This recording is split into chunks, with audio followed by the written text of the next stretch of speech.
রাজধানীর মোহাম্মদপুরের রায়েরবাজার এলাকায় মাদক উদ্ধার অভিযানে গিয়ে গুলিবিদ্ধ হয়েছেন এএসআই উজ্জ্বল হোসেন খান। আহত অবস্থায় তাকে সোহরাওয়ার্দী হাসপাতালে ভর্তি করা হয়েছে।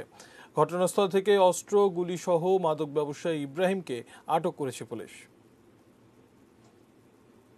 যে এএসআই উজ্জ্বল তার নেতৃত্বে যখন তারা গেলেন, তারা খবর পেলেন যে সন্ত্রাসীরা কোনো একটা বাসায় আছেন, যারা আমাদের লিস্টেড আসামি।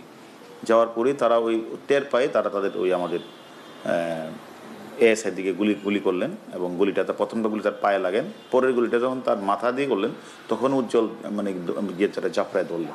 ধরার পর তারা কামড় টামড় দিলেন, তারপরে আবার করে তারপরে উজ্জ্বল ওপরে একটা গুলি করছে। ওই সন্ত্রাসী দিকে গুলিটা তার লাগার পরে তার কাছে যে রিভলভার ছিল, রিভলভারটা আমরা উদ্ধার